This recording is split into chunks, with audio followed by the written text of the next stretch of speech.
சிம்மம் ராசி அன்பர்களே, உங்களுக்கு இந்த மாதம் எப்படிப்பட்ட ஒரு மாதமா அமைய போகுது? கிரக நிலைகள் என்ன மாதிரியான தாக்கத்தை ஏற்படுத்த போகுது? கிரக நிலை மற்றும் கிரக நிலை மாற்றம் இதன் மூலம் உண்டாகக்கூடிய பலன்கள் எப்படி அமைஞ்சிருக்கு? இது பற்றின முழுமையான தகவலையுமே சிம்மராசி அன்பர்கள் நீங்க பயன்பெறும் வகையில் இந்த பதிவில் உங்களுக்காக நாங்கள் சொல்லியிருக்கோம். இந்த பதிவு நீங்க பயன்பெறும் வகையில் இருக்கும், அதனால ஸ்கிப் பண்ணாம முழுமையா பாருங்க. நீங்க இப்பதான் ஃபர்ஸ்ட் டைம் நம்மளோட சேனலை பார்க்குறீங்க அப்படின்னா மறக்காம நம்மளோட சேனலை சப்ஸ்கிரைப் பண்ணி வச்சுக்கோங்க. சிம்ம ராசிக்கு அதிபதி சந்திர பகவான் அப்படிங்கிறதுனால நீங்கள் எப்பொழுதுமே சிவபெருமான மனமாற வழிபட்டு வந்தீங்கன்னா எல்லா விதத்திலுமே சிம்மராசி அன்பர்கள் நீங்கள் நன்மைகளை பெற முடியும். உங்களுக்கு சிவபெருமான் பிடிக்கும் அப்படின்னா ஓம் நமச்சிவாயா போற்றி அப்படிங்கிற மந்திரத்தை மறக்காம 3 முறை பதிவிடவும் செய்யுங்க. இந்த மந்திரத்தை நீங்கள் தொடர்ந்து உங்களோட மனதில் சொல்லிட்டு இருக்கும்போது எல்லா விதத்திலுமே நன்மைகளும் நேர்மறையான சக்தியும் ஆற்றலும் உங்களுக்கு அதிகரிக்கும். சிவபெருமானின் பரிபூரண அருளும் உங்களுக்கு உண்டாகும். இறைவனின் பரிபூரண அருளும் உங்களுக்கு கிடைக்க பெற்று நீங்கள் நலமுடன் வாழ உங்களுக்கு வாழ்த்துக்களையும் இறைவனிடம் உங்களுக்காக நாங்கள் பிரார்த்தனையும் செஞ்சுக்கிறோம். மேலும் உங்களோட எதிர்காலம் பற்றி தெரிஞ்சுக்கணும், எல்லா விதத்திலுமே முன்னேற்றம் அடைய உங்களோட சொந்த ஜாதகத்தில் இருக்கக்கூடிய கிரக அமைப்புகள் எப்படி அமையும் அப்படிங்கிறத தெரிஞ்சுக்க நினச்சிங்கன்னா டிஸ்கிரிப்ஷனில் பாருங்கள், ஜோதிட நம்பர் கொடுத்துருக்கோம். அந்த நம்பருக்கு நீங்கள் ஃபோன் பண்ணாலே போதும். உங்களோட ஜாதகத்தை எளிய முறையில் நீங்கள் கணிச்சு எதிர்காலத்தில் நடக்கக்கூடிய விஷயத்தை முன்கூட்டியே தெரிஞ்சு வரக்கூடிய சாதகமான பயன்களை பெற்றுக்கலாம். பாதகமான விளைவுகளை தவிர்க்க உதவியாக உங்களுக்கு அமையும். இந்த மாதத்தின் கிரக நிலை மாற்றம் ஏற்படுத்தக்கூடிய நன்மை, சாதகம் என்ன, பாதகம் என்ன அப்படிங்கிறத பார்க்கலாம். இந்த சிம்ம ராசிக்கு ராசி அதிபதி ராஜ கிரகமாக இருக்கக்கூடிய சூரிய பகவான். பெரும்பாலும் இந்த ராஜகுணங்கள் சிம்மராசி அன்பர்கள் கிட்ட அதிகமாக இருக்கும். சிம்ம ராசியில் மகம், பூரம், உத்திரம் இந்த 3 நட்சத்திரங்களும் இருக்குது. சிம்ம ராசி அன்பர்கள் சிங்கத்தை அடையாளமாக கொண்டதுனால சிங்கம் போலவே இந்த ராசியில் இருக்கக்கூடிய ஒவ்வொரு செல்லும் செயலும் இருக்கும். சிங்கத்தை போலவே உங்களுக்கு ஒரு கம்பீரமான தோற்றம் இருக்கும். நீங்கள் அதிர்ஷ்டத்தை பெற என்ன செய்யணும், உங்களோட பொதுவான குணம் எப்படி இருக்கும் அப்படிங்கிறத இப்போ பார்க்கலாம். சிம்மராசியில் பிறந்த உங்களோட பேச்சும் உங்களோட நடவடிக்கையும் ஒருவித கம்பீரமும் வீரமும் நிறைஞ்சு இருக்கும். எல்லா விஷயத்தையுமே அழகாகவும் அறிவாகவும் செயல்படுத்துவீங்க. எல்லா விஷயத்திலுமே கொஞ்சம் கோபமும் அதிகமாகவே வரும். சிம்மராசி அன்பர்களுக்கு முன்கோபம் சற்று கூடுதலாக அதிகமாகவே இருக்கும். எல்லா விஷயத்தையுமே முடிவு எடுத்து அதை கரெக்டாக வழிமுறைப்படுத்துவீங்க. உங்களோட செயல்கள் எப்பொழுதுமே ஒரு சிறப்பானதாக இருக்கும்.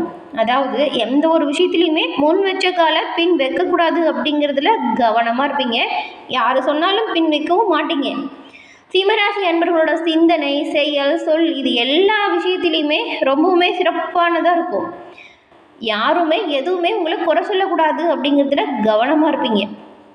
உங்களுக்கு உங்ககிட்ட பொய் சொல்கிறது, துரோகம் செய்கிறது இது பிடிக்கவே பிடிக்காது. அந்த நபர்களை உங்களோட வாழ்க்கையிலிருந்து வெறுத்து ஒதுக்கவுமே நீங்கள் தயங்க மாட்டீங்க.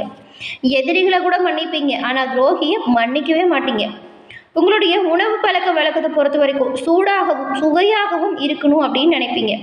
உணவுகளை அதிகமாக விரும்பி சாப்பிடுவீங்க. சிம்மராசி அன்பர்கள் படித்த படிப்புக்கு தகுந்த வேலையில் இருக்க மாட்டீங்க. பெரும்பாலான சிம்மராசிக்கு இந்த ஒரு விஷயம் பொருந்தும். ஆனால் பணம் சம்பாதிக்கிற விஷயத்தில் கெட்டிக்காரங்களாக இருப்பீங்க. பெரும்பாலும் இந்த ராசியில் இருக்கக்கூடிய நீங்கள் அன்பு, மரியாதை, பணிவு இது எல்லாத்தையுமே பெரியவங்கிட்ட நடைமுறைப்படுத்துவீங்க. யார்கிட்டையும் கடன் வாங்கிறது உங்களுக்கு பிடிக்காத ஒரு விஷயமா இருக்கும். நீங்கள் வேலை சொல்கிறத கூட மிரட்டி வேலை வாங்குறது போல் இருக்கும். சிம்ம ராசி அன்பர்கள் நிகழ்காலத்தில் கவனம் செலுத்துறதை விடவே எதிர்காலத்தில் அதிகமாக கவனம் செலுத்தக்கூடியவங்களாக இருப்பீங்க. விடாமுயற்சியோடு செயல்படுவீங்க. வீணாக யாருக்கிட்டையும் சண்டைக்கு போக மாட்டீங்க. வந்த சண்டையாக இருந்தால் சும்மா விட மாட்டீங்க. அம்மாவை அதிகம் நேசிக்கக்கூடிய குணம் சிம்மராசி அன்பர்கள்கிட்ட இருக்கும். இவ்வளவு சிறப்பான குணம் கொண்டிருக்கக்கூடிய உங்களுக்கு இந்த மாதம் கிரக நிலைகள் எப்படி அமைஞ்சிருக்கு, இந்த கிரகநிலை மாற்றங்கள் என்ன மாதிரியான தாக்கத்தை ஏற்படுத்தும், அதை பற்றி நாம் இப்போ விரிவாக இந்த பதிவில் பார்க்கலாம். இந்த சிம்ம ராசியில் மகம், பூரம், உத்திரம், 1ஆம் பாதம் இந்த 3 நட்சத்திரங்களும் இருக்குது. இந்த 3 நட்சத்திரக்காரங்களுக்கும் கிரக நிலைகள் எப்படி அமைஞ்சிருக்கு அப்படிங்கிறத முதல்ல பார்க்கலாம். கிரக நிலைகள் பொறுத்த வரைக்கும் ராசியில் சூரிய பகவானும் புதன் மற்றும் கேதுவும் இருக்காங்க. தனவாக்கு குடும்பஸ்தானத்தில் பார்த்தா செவ்வாய் இருக்காரு. சுகஸ்தானத்தில் சந்திரனும், கலஸ்திரஸ்தானத்தில் சனி பகவான் வக்ர இயக்கத்திலையும் ராகு பகவானோடு இணைஞ்சிருக்கக்கூடிய சூழ்நிலை மற்றும் லாபஸ்தானத்தில் குரு பகவான் இருக்காரு. அயன சயன போகஸ்தானத்தில் யார் இருக்காங்கன்னு பார்த்தா சுக்கிரன் இருக்கக்கூடிய நிலைமையில இந்த மாதம் கிரக நிலைகள் அமைஞ்சிருக்கு. இந்த கிரக நிலைகள் எப்படி மாற்றமடைய போகுது அப்படின்னு பார்த்தா 11ஆம் தேதி உங்கள் ராசியில் இருக்கக்கூடிய புதன் தனவாக்கு குடும்பஸ்தானத்துக்கு மாற்றம் அடைஞ்சு போறாரு. 14ஆம் தேதி அன்னைக்கு தனவாக்கு குடும்பஸ்தானத்தில் இருக்கக்கூடிய செவ்வாய் தைரிய வீரிய ஸ்தானத்துக்கு மாற்றம் அடைய போறாரு. 15ஆம் தேதி அன்னைக்கு அயன சைன போகஸ்தானத்தில் இருக்கக்கூடிய சுக்கிரன் ராசிக்கு மாற்றம் அடைய போறாரு. 16ஆம் தேதி ராசியிலிருந்து சூரியன் தனவாக்கு குடும்பஸ்தானத்துக்கு மாற்றம் அடைஞ்சு போவார். 29ஆம் தேதி அன்னைக்கு தனவாக்கு குடும்பஸ்தானத்தில் இருந்து புதன் தைரிய வீரிய ஸ்தானத்துக்கு மாற்றம் அடைய போறாரு. இந்த ஒரு கிரகநிலை அமைப்புகளும் கிரகநிலை மாற்றங்களும் இந்த மாதம் உங்களுக்கு உண்டாக்கி தரக்கூடிய பலன்கள் எப்படி அமையும் அப்படிங்கிறத இப்போ நாம பார்க்க போறோம். உங்களோட பணிகளை அடுத்தவங்க கிட்ட ஒப்படைக்காம நேரடியாக நீங்கள் செஞ்சீங்கன்னா நன்மைகளை பெற முடியும். இந்த ஒரு குணம் உங்களுக்கு இயல்பிலேயே இருக்கும். உங்களோட பணிகளை நீங்களா செய்வீங்க, அடுத்தவங்க கிட்ட கொடுக்க மாட்டீங்க. இப்படி ஒரு குணம் கொண்டவங்க தான் சிம்மராசி அன்பர்கள் நீங்கள். இந்த மாதம் எல்லா வகையிலுமே நன்மை பிறக்கும். அடுத்தவங்களுக்கு உதவுறதுல ஆர்வம் அதிகரிக்கும். நோய் நீங்கி உடல் ஆரோக்கியம் சிறப்பான முன்னேற்றத்தை கொடுக்கும். எதிர்பாலினத்தால் செலவு வரலாம், கவனமாக இருங்க. கோபத்தால் சின்ன சின்ன சில்லறை சண்டைகளுமே வரும். கோபத்தை முடிஞ்ச அளவுக்கு கட்டுப்படுத்தி வச்சுக்கிறது நல்லது. கொஞ்சம் விட்டு கொடுத்து அனுசரிச்சும் போனால் நன்மைகளை நீங்கள் பெற முடியும். பண வரத்து அதிகரித்து காணப்படும். காரிய அனுகூலம் உங்களுக்கு இந்த மாதம் உண்டாகும்.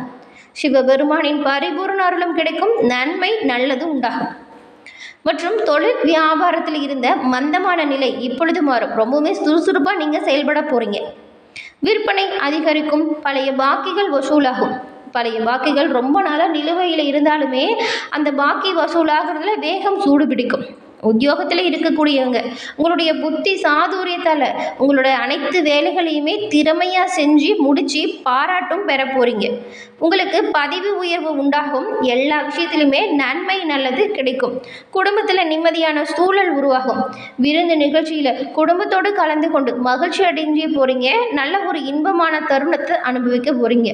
கணவன் மனைவிக்கு இடையே இருந்து வந்த கருத்து வேற்றுமை நீங்கும். உங்களுடைய குழந்தைகளின் செயல்களால் பெருமை அடையக்கூடிய வாய்ப்பும் இப்போ உண்டாகும். பெண்களுக்கு உதவி கேட்டு உங்களை நாடி வரக்கூடியவங்களுக்கு அதற்கு தேவையான உதவிகளை செய்வீங்க. திடீர் செலவுமே கொஞ்சம் வரும். செலவு விஷயத்தில் நீங்கள் கொஞ்சம் கண்ணும் கருத்துமாக செயல்பட்டால் நன்மைகளை பெறலாம். அரசியல்வாதிகளை பொறுத்த வரைக்கும் உங்களுடைய சகாக்களை நீங்கள் முடிஞ்ச அளவுக்கு பகச்சிக்காமல் பார்த்துக்கிறது நல்லது. கட்சி தலைமையின் ஆதரவு உங்களுக்கு பக்கபலமாக இருக்கும். கட்சி மேல்மட்டத்தால் நீங்கள் புதிய பொறுப்புக்கு அழைக்கப்படுவீங்க. கலைத்துறையில் இருக்கிற உங்களை பொறுத்த வரைக்கும் உங்களுடைய நல்ல படைப்புகளுக்கு மதிப்பு மரியாதை அதிகரிக்கும். நல்ல ஒரு வரவேற்பு இருக்கும். உங்களுடைய கலைத்திறன் வளரும். மாணவர்களுக்கு சக மாணவர்கள் கிட்ட பழகும் பொழுது கவனமாக இருக்கணும். கல்வியில் நீங்கள் கொஞ்சம் இந்த மாதம் அதிகமாக கவனம் செலுத்தி படித்தா நன்மைகளை பெற முடியும். சிம்மம் ராசியில் இருக்கக்கூடிய மகம் பூரம் உத்திரம் இந்த 3 நட்சத்திரக்காரங்களுக்கும் ஏற்பட்டிருக்கும் பலன்கள் அப்படின்னு பார்த்தா முதல்ல மகம் நட்சத்திரக்காரங்களுக்கு இந்த மாதம் வீண் மனக்கவலை உண்டாகும். எதிர்பாராத செலவு வரும். அலைச்சல்கள் உங்களுக்கு கொஞ்சம் அதிகரிச்சிருக்கும். இதனால் சரியான நேரத்திற்கு உணவு உண்ண முடியாத நிலை வரலாம். ஆனால் அலைச்சலை பெரிதாக நினச்சிங்கன்னா பண வரவு இருக்காது. எவ்வளவு திறமையாக செயல்படுறீங்களோ அவ்வளவு பண வரத்து இருக்கும். வாக்கு வன்மையால் காரிய அனுகூலம் ஏற்படும். பூரம் நட்சத்திரக்காரங்களுக்கு இந்த மாதம் தொழில் வியாபாரத்தில் எதிர்பாராத போட்டி வரலாம். கவனமாக இருங்க. தொழில் வியாபாரத்தில் அதிக முதலீடு செய்கிறதா இருந்தால் நல்லா யோசித்து செயல்படுத்துங்க. கடன் விஷயத்தில் கவனமாக இருக்கணும். பழைய பாக்கிகள் சிறிது தாமதத்திற்கு பிறகு உங்கள் கை வந்து சேரும். உத்தியோகத்தில் இருக்கக்கூடிய உங்களுக்கு வீண் அலைச்சல் திடீர்னு வரும். அலைச்சலை பெரிதுபடுத்தாமல் உழைச்சா நன்மைகளை பல மடங்கு நீங்கள் இந்த மாதம் அடைய முடியும். உத்திரம் 1ஆம் பாதம் கொண்ட நட்சத்திரக்காரங்களுக்கு இந்த மாதம் உங்கள் குடும்பத்தில் திடீர் கருத்து வேற்றுமை ஏற்பட்டு நீங்கும். விருந்தினர் வருகையால் செலவு கொஞ்சம் அதிகரிக்கும். அக்கம் பக்கத்தில் இருக்கிறவங்களை அனுசரித்து போகிறது நல்லது.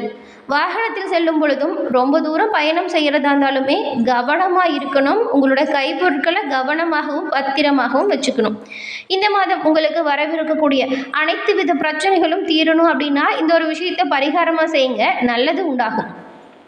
நீங்கள் சூரிய பகவான் நமஸ்காரம் தினமும் செஞ்சு வழிபட்டால் நன்மைகளை பெறலாம். கூடவே சிவபெருமானை தொடர்ந்து வழிபட்டால் உங்களோட வாழ்க்கையில் வரக்கூடிய அனைத்து வித பிரச்சனைகளுமே உங்கள் வாழ்க்கையை விட்டு நீங்கும். காரிய வெற்றி உண்டாகும். எல்லா விதத்திலுமே முன்னேற்றம் அடைய சிவபெருமான் உங்களுக்கு உறுதுணையாக இருப்பார். சிவபெருமானின் அருளால் சிம்மராசி அன்பர்கள் உங்களோட வாழ்க்கையில் எல்லாமே சிறப்புடன் அமையவும் நல்லது நடக்கவும் உங்களுக்கு வாழ்த்துக்களையும் இறைவனிடம் உங்களுக்காக நாங்கள் பிரார்த்தனையும் செஞ்சுக்கிறோம். என்ன நேயர்களே, இந்த பதிவு நீங்கள் பயன்பெறும் வகையில் அமைஞ்சிருக்கும்னு நினைக்கிறோம். பதிவு பிடிச்சிருந்தால் லைக் பண்ணுங்கள், ஷேர் பண்ணுங்கள். உங்கள் குடும்ப உறுப்பினர்கள், நண்பர்கள் சிம்ம ராசியாக இருந்தால் அவங்களுக்குமே இந்த பதிவை ஷேர் பண்ணுங்கள். நீங்கள் இப்போ தான் ஃபர்ஸ்ட் டைம் நம்மளோட சேனலை பார்க்குறீங்க அப்படின்னா மறக்காமல் சப்ஸ்கிரைப் பண்ணி வச்சு கூட வருது இல்லையா பெல் ஐக்கான், அதை கிளிக் பண்ணி வச்சுக்கோங்க. தொடர்ந்து பார்த்தமைக்கு நன்றி நேயர்களே. நன்றி, வணக்கம்.